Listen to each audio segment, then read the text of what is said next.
Hey friends, this is John Assaraf, CEO of Praxis Now and New York Times best-selling author of Having It All and The Answer.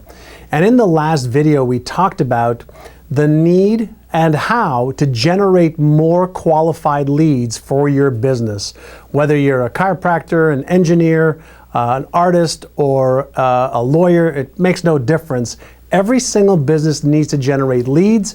And the second part of the equation is how do you get those leads, qualify them, and then how do you get them to convert to paying customers who stay with you for a very, very long time. Now, what most business owners totally miss in the conversion process is that there are several key steps that you have to take and make sure are being done, whether it's in your dialogues with people, whether it's in your marketing brochures, whether it's on your website. The first two parts that are the most important of any sales process and conversion process is the trust and the rapport that you build. So you have to ask yourself this question: how are you building trust and rapport with your prospects before you ask them to buy? And the answer to that is twofold. Number one, you have to make sure that you develop the trust by giving them credentials of why they should do business with you. Why should they trust you? What social proof, what evidence is there for them to trust you over all the rest of the competitors that you have who are vying for the same client? The other part is building rapport.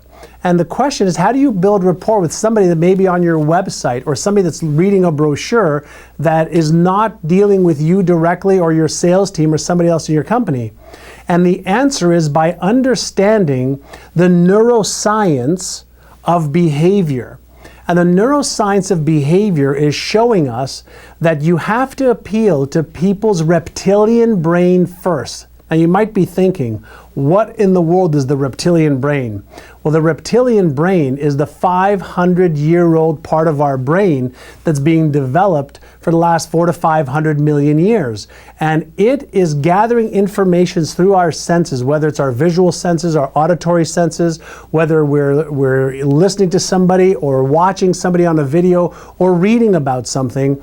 The brain's first response mechanism is to look for things that resonate with something that you might be afraid of, doubtful of, fearful of, something that might cause you harm. It's looking for things that will keep them safe first. That's the instinctual part of the brain. And so in your marketing, you should always be looking to let people know who the product or service is best suited for based on what their biggest pains, fears, frustrations, irritations, their lack of confidence, lack of certainty, something that the reptilian brain's always looking for. So you build trust and rapport by letting people know that you understand the problem or the pain or the need that they have before you ask them to do anything. The other part of the conversion process is to engage them with a story. And we have proven over and over and over again through neuroscience research that stories are what sell people as opposed to facts. So if you start getting into the facts right away in your conversion process, you're basically shutting off the reptilian and the emotional part of the brain, and you're activating the logical part of the brain, which is really the last part of the conversion process that you want to evoke. So all marketing and sales should be emotional response marketing, getting people's brains and emotions involved, and then leading them through a logical conclusion that you are the best provider of that product or service. So you've got to build the trust, the rapport, the educational process of connecting with them at an emotional level, and then you can handle the objections that they have around purchasing your type of product or service. If you do it in any other sequence, then you're really not taking advantage of the latest neuroscientific research, and you're doing what everybody else is trying to do out there. So first and foremost, be smarter about your marketing. So build the rapport, build the trust, engage them with a story, and then handle their objections, and then you can go to the last part of the conversion process, and that is where you ask for them to do something, a call to action. If you don't have that as a sales process, you are going to be missing out on the conversion process of getting more customers to actually stick on your website, stay on your brochure to read it some more, stay engaged with you through maybe the videos that you send them or in person. And so there is an absolute psychological process based on the latest in neuroscience marketing and neuroscience sales that'll help you lead people through an emotional process that will lead to a logical conclusion to buy your product or service. Any other process that you use is old school. It won't work as well. And what I can share with you is the smartest marketers and salespeople are using the latest in neurosales and neuromarketing to not just capture more leads, as I talked about in the last video, but to convert more of the prospects into paying customers who can then help you with your cash flow and your consistent revenue, which we're going to talk about in video 3.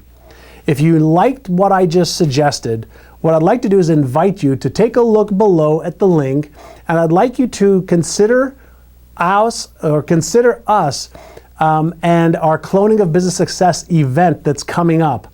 It's by application only, and we are the only ones in the world that I'm aware of that are teaching people the neuroscience of business growth, the way to really attract more leads, convert more leads, and nurture the leads that aren't yet ready to buy, which leads me to one more thing.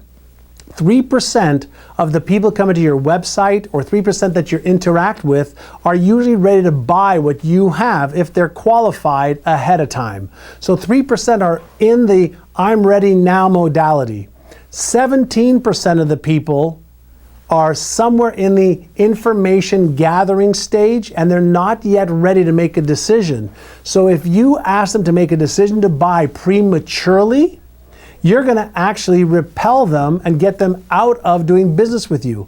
So 3% are ready to buy, 17% you've got to create a nurturing sequence to give them the information they need after you've built the trust and the rapport, and then as you handle the objections, whether it's online or offline, and you ask them for a micro commitment to a call to action, you can then put them into a nurturing sequence through emails, through phone calls, through videos, through white papers, through a variety of different methodologies, whether it's online or offline, to move them from the 17% into the 3%. And then you've got the other 80% of the people.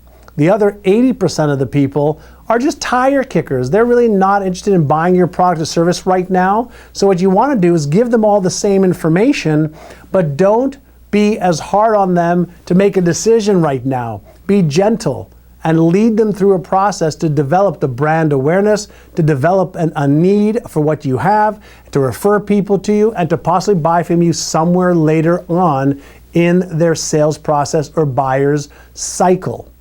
And so with that said, look down below, click on the link, and you'll get a chance to apply for our Cloning of Business Success live event, where I'll teach you some amazing new tools on how to use social media better, whether it's Google, Facebook, Twitter, Pinterest, Instagram, online marketing, offline marketing, and a sales process that'll help you double or triple your income in the next 6 to 12 months, which many of our clients are doing right now. The link is below. I hope you've enjoyed this video, and in the next video, I'll be sharing with you specifically how to generate a higher amount of referrals from your clients, as well as more consistent cash flow and revenues for your business.